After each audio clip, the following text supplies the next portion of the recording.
ಎಲ್ಲ ಗೃಹಲಕ್ಷ್ಮಿಯರಿಗೂ 5 ದೊಡ್ಡ ಘೋಷಣೆ ಮಾಡಿದ್ದಾರೆ ಮುಖ್ಯಮಂತ್ರಿ ಡಿ.ಕೆ. ಶಿವಕುಮಾರ್ ಅವರಿಂದ. ಇನ್ಮುಂದೆ ಹಣ ಬರ್ಬೇಕಂದ್ರೆ ಇದು ಕಡ್ಡಾಯ. ಹೌದು, ಮನೆ ಮನೆಗೆ ಅಧಿಕಾರಿಗಳು ಸರ್ವೆ ಕೂಡ ಮಾಡಬಹುದು. ದಾಖಲೆಗಳು ರೆಡಿ ಇಟ್ಕೊಳ್ಳಿ. ಎದಕ್ಕಂದ್ರೆ ಹಣ ಬರ್ಬೇಕಂದ್ರೆ ಪರಿಶೀಲನೆ ಗ್ಯಾರಂಟಿ ಅಂತ ಹೇಳಲಾಗ್ತಾ ಇದೆ. ಇನ್ನೊಂದು ಕಡೆಗೆ ವೋಟರ್ ID ಕಾರ್ಡ್ ಕೂಡ ನೀವು ತೆಗೆದಿಟ್ಕೊಳ್ಳಿ. ಎದಕ್ಕಂದ್ರೆ ಕೇವಲ ಚುನಾವಣೆಗೆ ಮಾತ್ರ ತೆಗಿತಿರಲ್ಲ. ಈಗ ನೋಡಿ SIR ಕೂಡ ಶುರುವಾಗ್ತಾ ಇದೆ.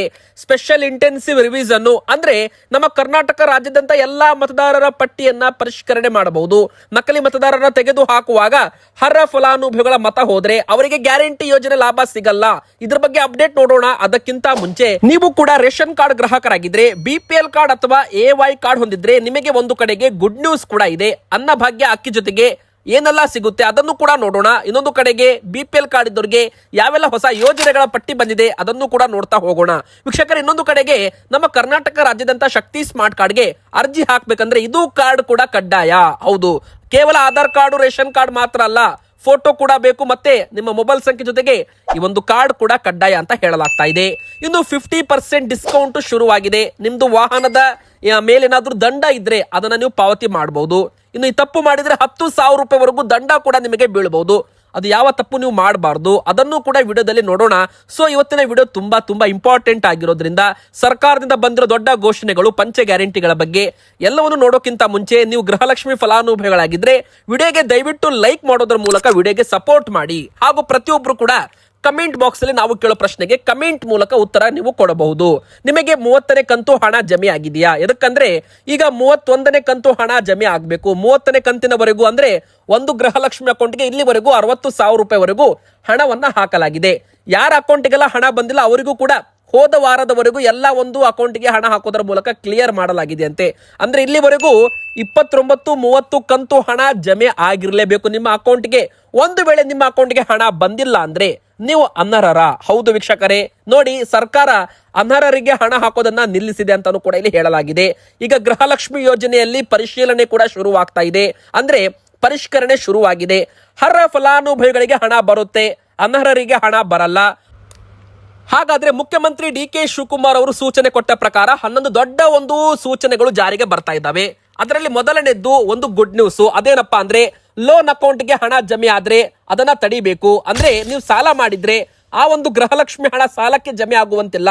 ಅಂದ್ರೆ ಫೈನಾನ್ಸ್ ನವರು ಕೂಡ ಈ ತರ ಮಾಡುವಂತಿಲ್ಲ ಅಂತ ಹೇಳಲಾಗ್ತಾ ಇದೆ. ಇದು ಅಂತ ಫಲಾನುಭವಿಗಳಿಗೆ ಹಣ ಹೋಗುವಂತೆ ಮಾಡಬೇಕು.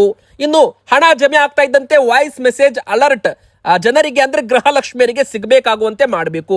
ಹಣ ಅಕೌಂಟ್ಗೆ ಜಮೆ ಆದ ತಕ್ಷಣ ಮಹಿಳೆಯರ ಮೊಬೈಲ್ಗೆ ವಾಯ್ಸ್ ಮೆಸೇಜ್ ಮೂಲಕ ಕನ್ಫರ್ಮೇಶನ್ ಕಳಿಸೋ ಹೊಸ ವ್ಯವಸ್ಥೆ ತರಲು ಆರ್ಡರ್ ಮಾಡಿದ್ದಾರೆ ಮುಖ್ಯಮಂತ್ರಿ ಡಿ.ಕೆ. ಶಿವಕುಮಾರ್ ಅವರು. ಇನ್ನು ಏರ್ಟೆಲ್ ಬ್ಯಾಂಕ್ ನಲ್ಲಿ ನಕಲಿ UPI ಖಾತೆಗಳನ್ನ ತೆರೆದು ಗೃಹಲಕ್ಷ್ಮಿ ಹಣವನ್ನ ದುರುಪಯೋಗ ಪಡೆದುಕೊಂಡಿದ್ದಾರಲ್ಲ, ಅಂತಹ ಒಂದು ಪ್ರಕರಣಗಳು ಪತ್ತೆಯಾಗಿದೆ. ಅನರ್ಹರನ್ನ ಪತ್ತೆ ಹಚ್ಚಿ ಅವರ ಮೇಲೆ ಕಾನೂನು ಕ್ರಮ ಕೂಡ ತಗೊಳ್ಳೋ ಸಾಧ್ಯತೆ ಇದೆ ಅಂತ ಹೇಳಲಾಗ್ತಾ ಇದೆ.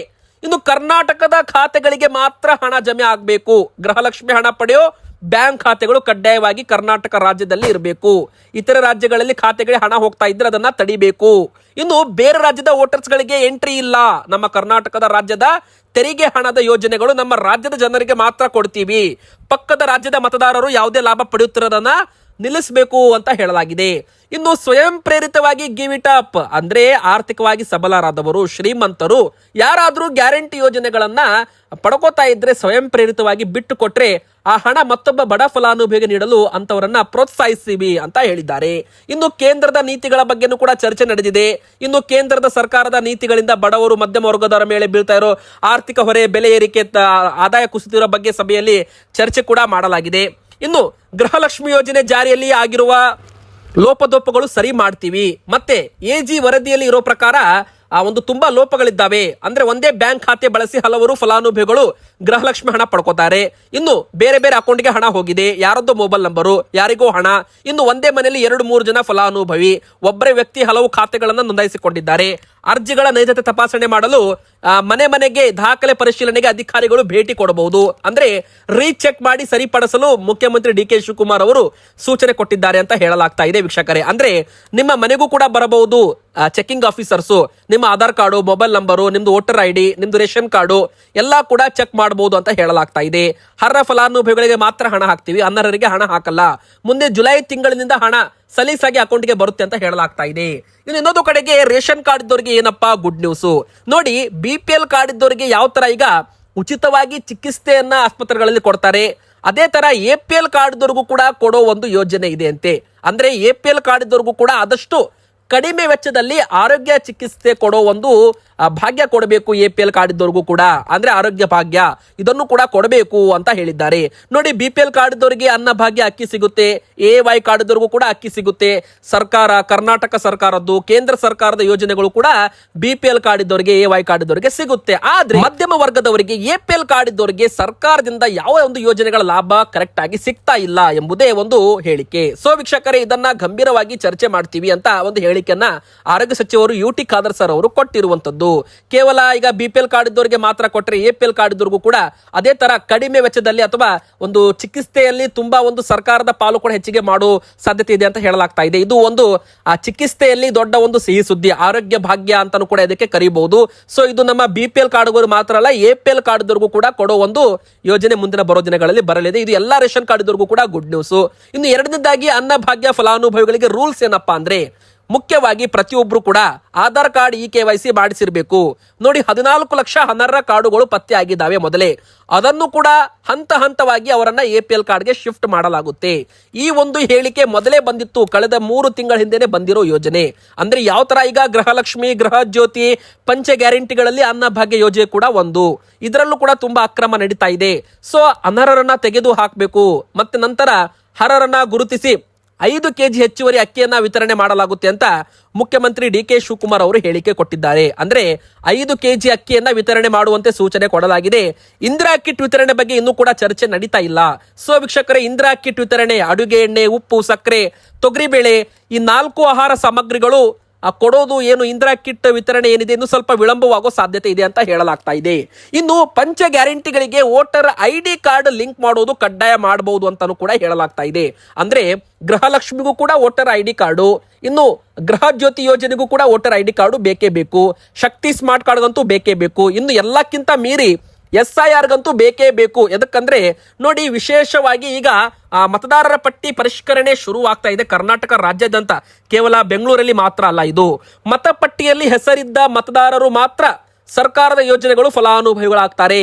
ಆದ್ರಿಂದ ವಿಶೇಷ ಸಮಗ್ರ ಪರಿಷ್ಕರಣೆ ಸಂದರ್ಭದಲ್ಲಿ ಫಲಾನುಭವಿಗಳ ಹೆಸರು ಬಿಟ್ಟು ಹೋಗದಂತೆ ನೋಡಿಕೊಳ್ಬೇಕು ಅಂತ ಮುಖ್ಯಮಂತ್ರಿ DK ಶಿವಕುಮಾರ್ ಅವರು ಒಂದು ಹೇಳಿಕೆ ಕೊಟ್ಟಿದ್ದಾರೆ. ಗ್ಯಾರಂಟಿ ಯೋಜನೆ ಅನರ್ಹ ಫಲಾನುಭವಿಗಳ ವಿರುದ್ಧ ಕಠಿಣ ಕ್ರಮ ಕೈಗೊಳ್ಳಿ ಅಂತಾನೂ ಕೂಡ ಒಂದು ಕಡೆಗೆ ಹೇಳಿಕೆ ಕೊಟ್ಟಿದ್ದಾರಂತೆ. ಇನ್ನೊಂದು ಕಡೆಗೆ SIR ತುಂಬಾ ಎಚ್ಚರಿಕೆಯಿಂದಲೂ ಇರಬೇಕು. ಬೆಂಗಳೂರಲ್ಲೇ ನೋಡಿ 20 ಲಕ್ಷಕ್ಕೂ ಹೆಚ್ಚು ಜನರು ಬೇರೆ ರಾಜ್ಯದಿಂದ ಬಂದವರು ಇರ್ತಾರೆ. ಅಂತವರು ಕರ್ನಾಟಕದಲ್ಲಿ ಮತದಾನ ಮಾಡುವಂತಿಲ್ಲ, ಆದ್ರೆ ಅವರು ಕರ್ನಾಟಕದ ಯೋಜನೆಗಳ ಲಾಭ ಹೇಗೆ ಪಡ್ಕೋಬಹುದು ಅಂದ್ರೆ ಅವರು ವೋಟಿಂಗ್ ಮಾಡೋದು ಬೇರೆ ರಾಜ್ಯದಲ್ಲಿ. ನೋಡಿ, ಬೆಂಗಳೂರಲ್ಲಿ 20 ಲಕ್ಷಕ್ಕೂ ಅಧಿಕ ಮಂದಿ ಹೊರಗಿನವರು. SIR ನಿಂದ ಅವಕಾಶನೂ ಇದೆ, ಅಪಾಯನೂ ಇದೆ, ಮತದಾನದ ಹಕ್ಕು ಉಳಿಸಿಕೊಳ್ಳಿ ಅಂತ ಮುಖ್ಯಮಂತ್ರಿ DK ಶಿವಕುಮಾರ್ ಸರ್ ಅವರು ಜನರಿಗೆ ಒಂದು ಹೇಳಿಕೆಯನ್ನ ಕೊಟ್ಟಿದ್ದಾರೆ. ಅಂದ್ರೆ ನೋಡಿ, ಈಗ 20ನೇ ತಾರೀಕಿನಿಂದ ಶುರುವಾಗಿದೆ ಮನೆ ಮನೆಗೆ SIR ಪ್ರಕ್ರಿಯೆ. ಅಂದ್ರೆ ನಿಮ್ಮ ವೋಟರ್ ಕಾರ್ಡು, ನಿಮ್ಮ ಆಧಾರ್ ಕಾರ್ಡು, ಮತ್ತೆ ನಿಮ್ದು ಡೇಟ್ ಆಫ್ ಬರ್ತ್, ನಿಮ್ದು ಅಡ್ರೆಸ್ ಪ್ರೂಫ್ ಇವೆಲ್ಲ ಕೂಡ ಕೇಳಬಹುದು. ಎನ್ಯುಮರೇಷನ್ ಅರ್ಜಿ ನಿಮಗೆ ಬಂದು ಅಧಿಕಾರಿಗಳು, BLO ಅಧಿಕಾರಿಗಳು ಕೊಡ್ತಾರೆ. ಮನೆಗೆ ಬಂದ ಒಂದು ಅಧಿಕಾರಿಗಳು ನಿಮಗೆ ಅರ್ಜಿ ಫಾರ್ಮ್ ಕೊಡ್ತಾರಲ್ಲ, ಅದನ್ನ ತುಂಬಿ ಬಿಟ್ಟು ನೀವು ವಾಪಸ್ ಕೊಡಬೇಕು. ವಾಪಸ್ ಕೊಡ್ಲಿಲ್ಲ ಅಂದ್ರೆ ನಿಮ್ದು ಮತ ಹೋಗ್ಬಿಡುತ್ತೆ. ಅಂದ್ರೆ ವಿಧಾನಸಭಾ ಚುನಾವಣೆಯಲ್ಲಿ ನೀವು ಮತದಾನ ಮಾಡುವಂತಿಲ್ಲ, ಅಂದ್ರೆ ನಿಮ್ಮ ಹೆಸರೇ ಇರಲ್ಲ, ಮತಪಟ್ಟಿಯಲ್ಲಿ ನಿಮ್ಮ ಹೆಸರನ್ನ ತೆಗೆದು ಹಾಕಬಹುದು. ಸೊ ವೀಕ್ಷಕರು, ಈ ತರ ಆಗ್ಬಾರ್ದು ಅಂತ ಪ್ರತಿಯೊಬ್ರು ಕೂಡ ಜಾಗರೂಕರಾಗಿರ್ಬೇಕು. SIR ನಿಂದ ಅಪಾಯನೂ ಇದೆ, ಅವಕಾಶನೂ ಇದೆ. ಹೊಸ ಮತದಾರರಿಗೆ ಆಡ್ ಕೂಡ ಮಾಡ್ತಾರೆ, ನಕಲಿ ಮತದಾರರನ್ನ ತೆಗೆದು ಕೂಡ ಹಾಕ್ತಾರೆ. ರಿಪ್ಲೈ ಮಾಡಿಲ್ಲ ಅಂದ್ರೆ ಅಂತವರಿಗೆ ತೊಂದರೆ ಆಗುತ್ತೆ. ಒಂದು ವೇಳೆ ಏನಾದ್ರೂ ವೋಟರ್ ID ಕಾರ್ಡು ನಿಮ್ದು ಹೋತಪ್ಪ ಅಂದ್ರೆ, ಅಥವಾ ನಿಮ್ದು ಮತದಾನ ಪಟ್ಟಿಯಿಂದ ನಿಮ್ದು ಹೆಸರು ಹೋತಪ್ಪ ಅಂದ್ರೆ ನಿಮಗೆ ಗೃಹಲಕ್ಷ್ಮಿ ಹಣ ಬರಲ್ಲ, ಶಕ್ತಿ ಸ್ಮಾರ್ಟ್ ಕಾರ್ಡು ಕೂಡ ಸಿಗಲ್ಲ ಅಂತ ಹೇಳಲಾಗ್ತಾ ಇದೆ. ಅಂದ್ರೆ ನೋಡಿ, ಯಾವುದೇ ರೀತಿ ಗ್ಯಾರಂಟಿ ಯೋಜನೆಗಳ ಲಾಭನೂ ಸಿಗಲ್ಲ, ಇತ್ತ ಪಿಂಚಣಿ ಹಣ ಬರೋದು ಕೂಡ ನಿಂತು ಬಿಡುತ್ತೆ ಅಂತ ಹೇಳ್ತಾ ಇದ್ದಾರೆ. ಸೊ ಇದು ಸ್ವಲ್ಪ ಜನರು ಜಾಗರೂಕರಾಗಿರ್ಬೇಕು. ಇನ್ನು ಶಕ್ತಿ ಸ್ಮಾರ್ಟ್ ಕಾರ್ಡ್ ವಿತರಣೆ ಅಂತಿಮ ಹಂತಕ್ಕೆ ಬಂದಿದೆ. ಹೌದು, ಯಾವ ತರ ಈಗ ವಿದ್ಯಾರ್ಥಿಗಳಿಗೆ ಫ್ರೀ ಬಸ್ ಪಾಸ್ ವಿತರಣೆ ಮಾಡಿದ್ರಲ್ಲ, ಸ್ಟೂಡೆಂಟ್ ಪಾಸು, ಅದೇ ತರ ಈಗ ನಮ್ಮ ಎಲ್ಲಾ ರಾಜ್ಯದ ಮಹಿಳೆಯರಿಗೂ ಕೂಡ, ಅಂದ್ರೆ ಕರ್ನಾಟಕದ ಮಹಿಳೆಯರಿಗೆ ಮಾತ್ರ ಶಕ್ತಿ ಯೋಜನೆ ಮೂಲಕ ಉಚಿತ ಪ್ರಯಾಣಕ್ಕೆ ಅವಕಾಶ ಇದೆ. ಇಲ್ಲೇನಾಗ್ತಾ ಇದೆ, ಬೇರೆ ರಾಜ್ಯದಲ್ಲಿ ಇರುವ ಮಹಿಳೆಯರು ಕೂಡ ನಕಲಿ ಆಧಾರ್ ಕಾರ್ಡ್ ತೋರಿಸ್ಬಿಟ್ಟು ಪ್ರಯಾಣ ಮಾಡ್ತಾ ಇದ್ದಾರೆ. ಸೊ ನಮ್ಮ ಕರ್ನಾಟಕದ ಬಸ್ಗಳಲ್ಲಿ ತುಂಬಾ ರಶ್ ಆಗ್ತಾ ಇದೆ. ಕರ್ನಾಟಕದ ಮಹಿಳೆಯರಿಗೆ ಒಂದೊಂದ್ಸಾರಿ ಜಾಗ ಸಿಗಲ್ಲ ಕೂತ್ಕೊಳ್ಳಕ್ಕೆ. ಸೊ ಈ ತರ ಆಗ್ಬಾರ್ದು. ಹೀಗಾಗಿ ಶಕ್ತಿ ಸ್ಮಾರ್ಟ್ ಕಾರ್ಡ್ ವಿತರಣೆ ಮಾಡೋದ್ರಿಂದ ಇದಕ್ಕೆಲ್ಲ ಅಂತಿಮ ಹಾಡಬಹುದು. ಸೊ ಶಕ್ತಿ ಸ್ಮಾರ್ಟ್ ಕಾರ್ಡ್ ವಿತರಣೆಗೂ ಕೂಡ ತರಾತುರಿಯಲ್ಲಿ ಕೊಡಲ್ಲ. ಆಧಾರ್ ಕಾರ್ಡ್ ಜೊತೆಗೆ ವೋಟರ್ ID ಕಾರ್ಡ್ ಕೂಡ ನೀವು ಹೊಂದಿರಬೇಕು. ಕರ್ನಾಟಕದಲ್ಲಿ ಮತದಾರರ ಪಟ್ಟಿಯಲ್ಲಿ ನೀವು ಇರಬೇಕು. ನಿಮ್ದು ಮೊಬೈಲ್ ಸಂಖ್ಯೆ, ನಿಮ್ದು ಭಾವಚಿತ್ರದ ಫೋಟೋ ಎಲ್ಲ ಕೊಟ್ಟು ನೀವು ಶಕ್ತಿ ಯೋಜನೆ ಸ್ಮಾರ್ಟ್ ಕಾರ್ಡ್ ಉಚಿತವಾಗಿ ಪಡ್ಕೋಬಹುದು ಅಂತ ಹೇಳಲಾಗ್ತಾ ಇದೆ. ಇನ್ನು ಬೈಕು, ಕಾರು, ವಾಹನ ಏನೇ ಇದ್ರೂ ಕೂಡ ನಿಮಗೆ ಗುಡ್ ನ್ಯೂಸ್ ಏನಪ್ಪಾ ಅಂದ್ರೆ 50% ಡಿಸ್ಕೌಂಟ್ ಈಗ ಪ್ರಾರಂಭವಾಗಿದೆ. ನಿಮ್ದು ವಾಹನದ ಮೇಲೆ ಏನಾದ್ರೂ ಚಲನ್ಸ್ಗಳಿದ್ರೆ, ಅಂದ್ರೆ ನೀವೇನಾದ್ರೂ ದಂಡ ಕಟ್ಟೋದು ಬಾಕಿ ಇದ್ರೆ ಇದೇ ಜೂನ್ 21ರಿಂದ ಜುಲೈ 10ರವರೆಗೂ ಪಾವತಿಗೆ ಅವಕಾಶ ಮಾಡಿಕೊಡಲಾಗಿದೆ.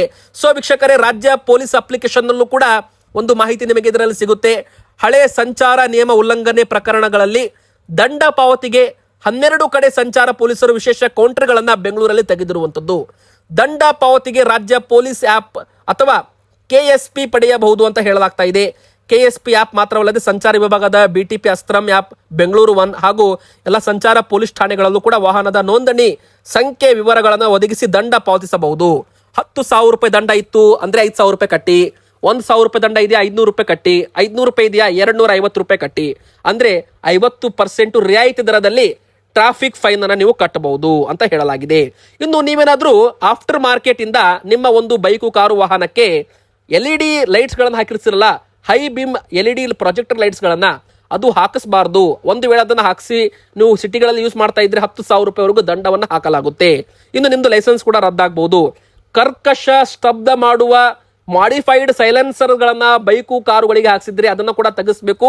ಇಲ್ಲವಾದಲ್ಲಿ 5,000 ರೂಪಾಯಿವರೆಗೂ ದಂಡ ಅಂತ ಹೇಳಲಾಗಿದೆ. ಇವತ್ತಿಗೆ ಇಷ್ಟ ಆಗಿತ್ತು. ವಿಡಿಯೋ ಇಷ್ಟ ಆದ್ರೆ ಲೈಕ್ ಮಾಡಿ, ಚಾನಲ್ಗೆ ಸಬ್ಸ್ಕ್ರೈಬ್ ಆಗಿ ನಿಮ್ಮ ಅನಿಸಿಕೆ ಕಮೆಂಟ್ ಮಾಡಿ.